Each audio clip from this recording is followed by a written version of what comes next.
El sistema se mantiene, pero ya no es un sistema comunista. Que el inversor no va a invertir si no hay cambios políticos.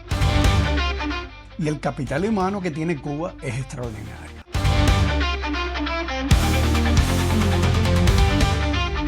Hay una enorme incertidumbre en qué es lo que está pidiendo Estados Unidos o qué está exigiendo Estados Unidos, qué están dispuestos a hacer el gobierno cubano y qué se está proponiendo en general.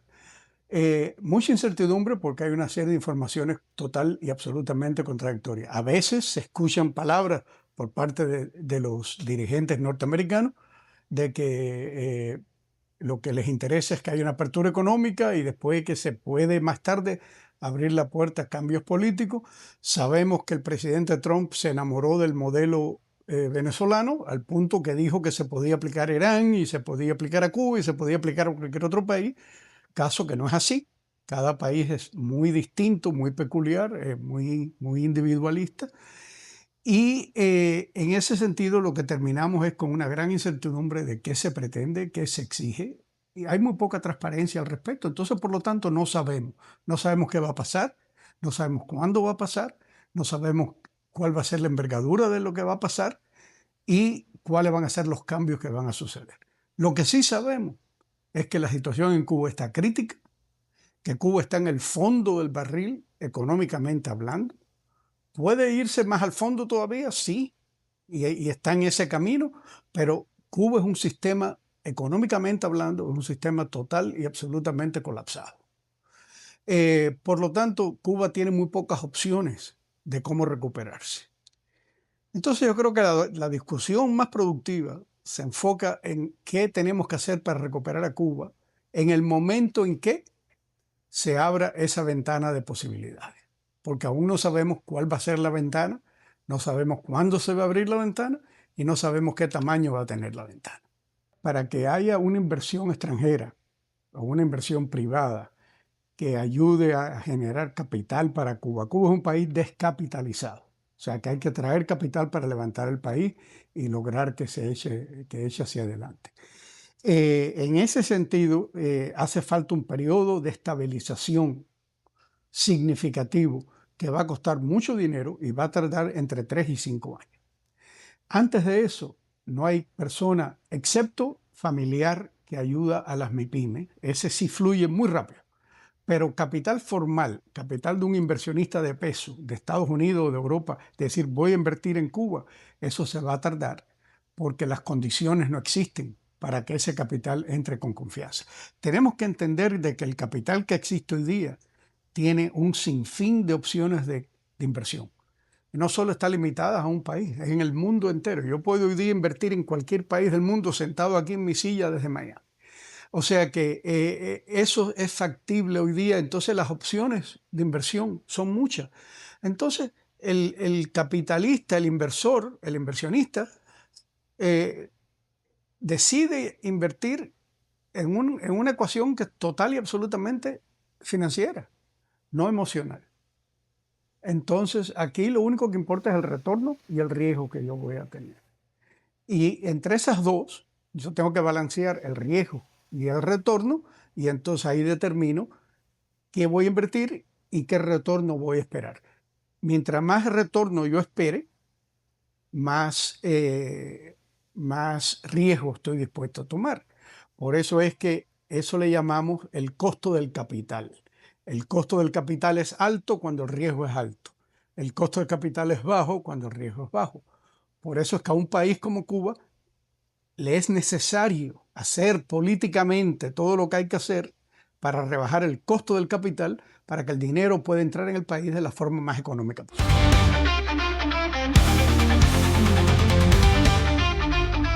No se puede hablar de que solamente con cambios económicos se va a resolver el problema porque no le trae solución al problema.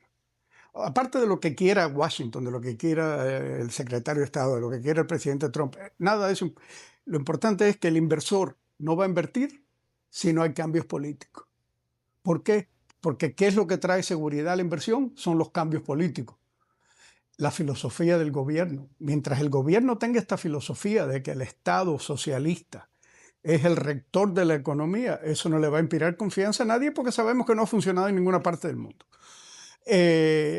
Mientras el gobierno siga pensando que la prioridad la tiene el sector estatal y que el sector privado es subsidiario y secundario al sector estatal, eso no va a traer ningún inversionista porque a nadie le gusta hacer cola de ratón. Tiene que haber un cambio de filosofía por parte del régimen. Tiene que haber un cambio donde se sepa que Cuba le da la bienvenida al capital. Y eso tiene que decirse claro y ampliamente. No se puede decir entre voces.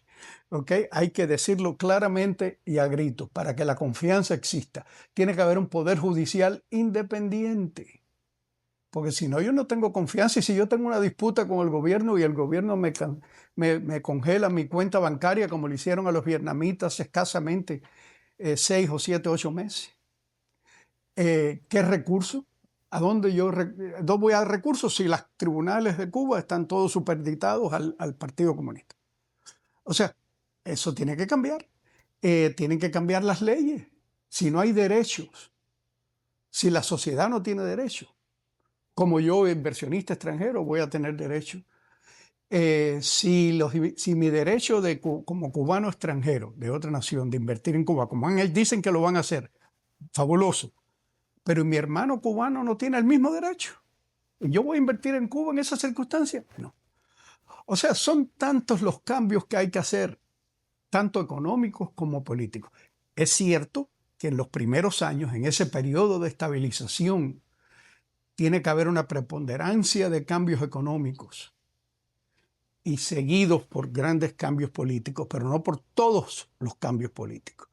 ¿A qué me refiero? Cosas como la creación de partidos, unas elecciones democráticas, etc. Normalmente, y en lo que hemos estudiado, es mucho más beneficioso si estas cosas ocurren ya después que haya pasado el periodo de estabilización.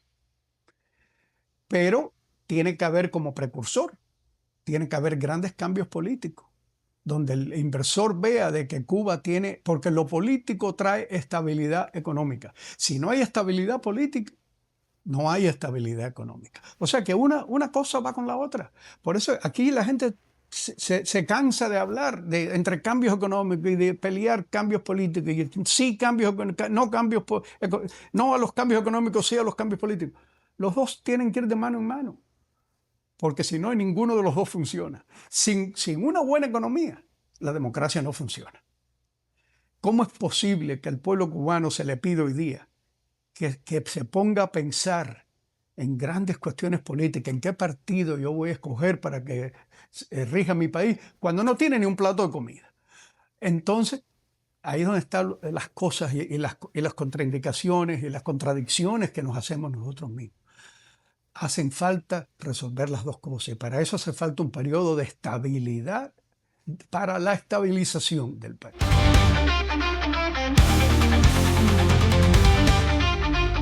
La definición del periodo de estabilización se sabe que ha concluido en el momento que la economía cubana esté apta para recibir capital.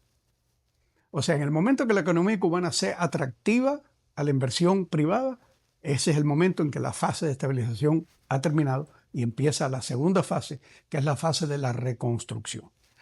Pero en esta fase de estabilización hay que reconstruir muchas cosas para poder llegar a ese punto. Por ejemplo, vamos a hablar muy claro, el sistema eléctrico del país, tanto el sistema de generación eléctrica como de distribución eléctrica. Pues se habla mucho de la generación y se habla poco de la distribución. Ambos son muy importantes y ambos están en un estado detrimental en este momento. Entonces, ese es un sistema que no hay empresa privada que le interese reconstruir la generación del país si no se le garantiza un retorno adecuado a su inversión. Por lo tanto, ese retorno adecuado no lo puede garantizar Cuba porque no tiene los recursos financieros para hacerlo. ¿Quién lo tiene que garantizar? Los Estados Unidos, el Banco Mundial, el Fondo Monetario, la Comunidad Europea, quien sea, o la combinación de todos los de arriba, ¿no? Pero sin ese tipo de estabilización, si no se estabiliza lo que es la la distribución de combustible, si no se estabiliza lo que es la electricidad, si no se estabiliza el transporte público, si no se estabiliza el orden público, si no se estabiliza las escuelas, si no se estabiliza el sector de salud, sin eso no puede haber economía, ni puede haber país, ni vamos a ser atractivos a la inversión extranjera. Vamos a convertirnos en un Haití, un país destruido, un país desolado. ¿Tú te imaginas cuánto dinero va a hacer falta en Cuba para sostener, ayudar primero a aliviar la crisis humanitaria, porque hay gente que están y van a estar pasando aún más hambre?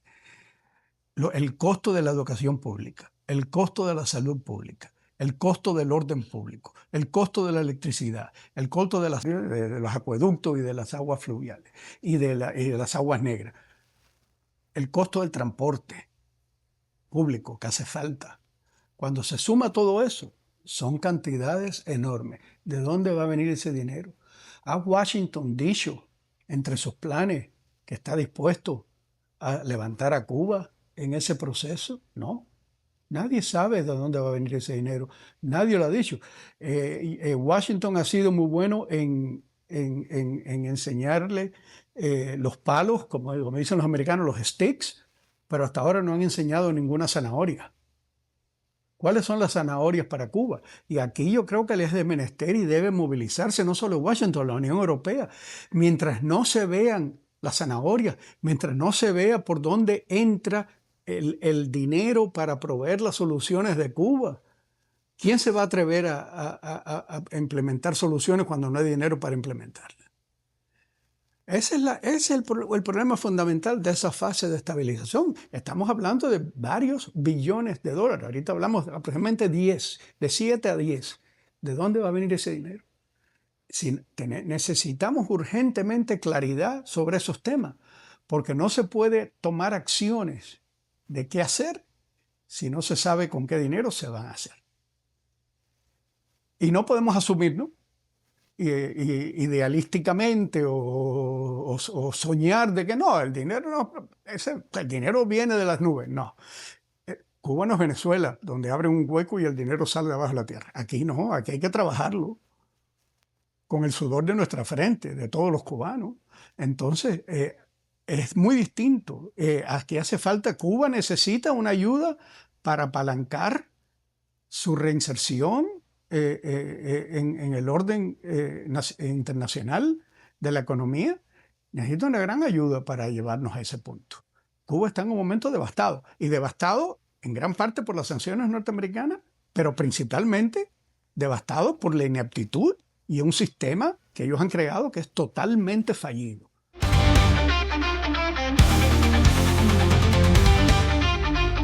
El tutelaje es muy importante. Fíjate, vamos a mirar todos los países de la Europa Oriental que hicieron una transición hacia la democracia y hacia el mundo occidental.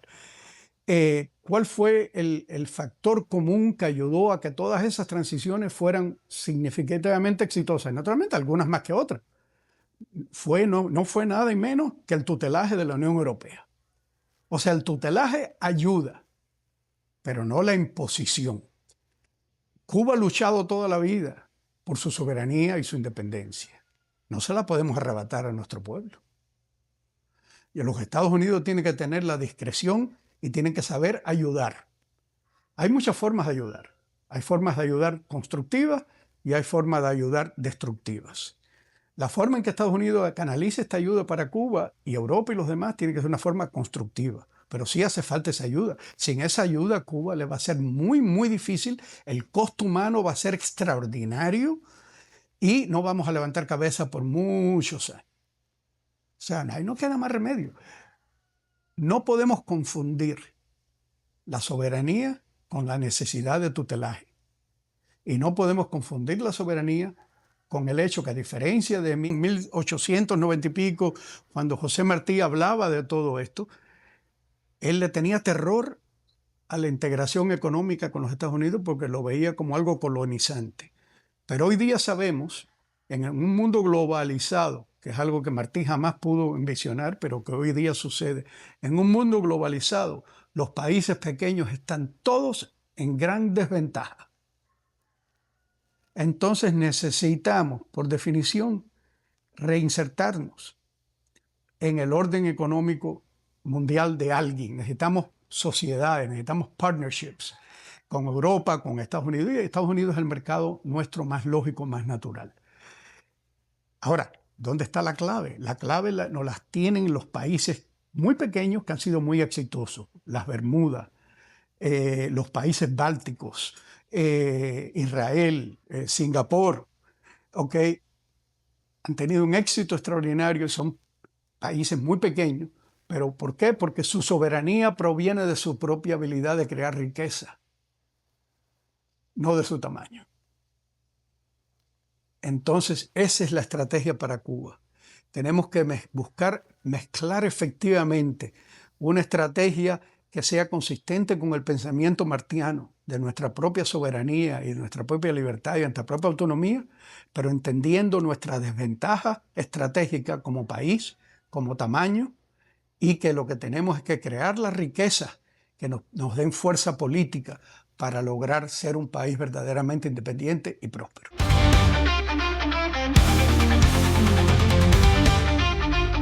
Hay que nada más que mirar a cómo está Cuba hoy día. Yo estaba el otro día hablando con alguien que tiene contacto con muchísimos campesinos y todos se están quejando que van a tener que dejar de sembrar. ¿Por qué? Porque les roban las cosechas por la noche. O sea, si Cuba, si se pierde el control social que existe en Cuba en este momento, el control de orden nacional que existe, si se pierde eso, Cuba cae en un caos. Porque la necesidad económica es tan grande, el hambre es tan grande, la desesperación es tan grande, que aquello se va a convertir en algo que sálvese quien pueda. O sea, francamente, yo no veo la posibilidad de una transición sin que haya una continuidad del orden público que existe hoy día. Tiene que haber una continuidad. Por otra parte, no puede haber mucha continuidad porque las personas que van a continuar haciendo son los ineptos que hicieron todo el daño anterior. O sea, que tampoco funciona. GAESA, sí, es un organismo importante, no tan productivo como uno se crea. Es muy fácil ser productivo cuando tú eres el único, cuando no estás compitiendo con nadie. O sea, que no es tan productivo y aparte de eso tiene características gangsteriles. ¿Ok? De darle codazos a los competidores. ¿Ok?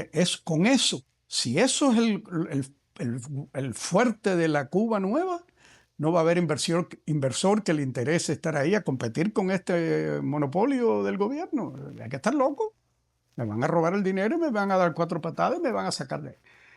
Nadie se le va a ocurrir eso. O sea que hay cosas que hay que cambiarlas y cambiarlas muy rápidas. Y esa es una de ellas.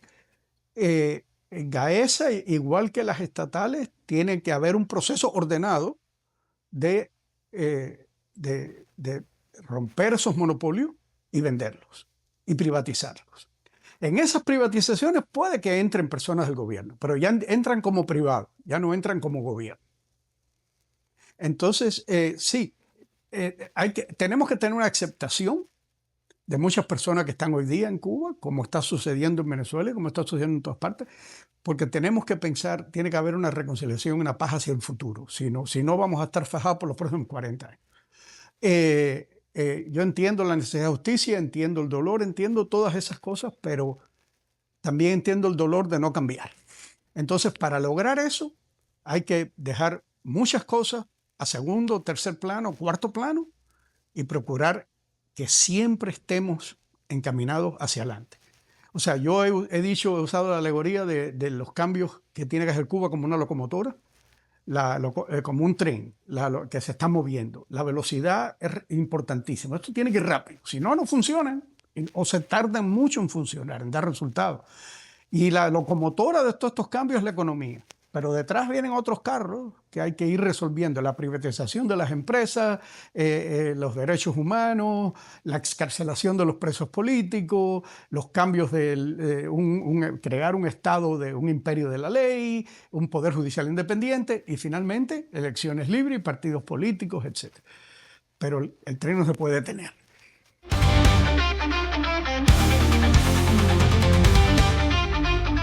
esas MIPYMES, esos emprendedores, porque yo odiaba cuando le decían a los restaurantes paladares, pues son restaurantes en todo el buen sentido de la palabra, en calidad y en servicio y en todo, y son emprendedores, verdaderamente son emprendedores, no MIPYMEros, son emprendedores de calidad por sus conocimientos y por su capacidad y por su creatividad.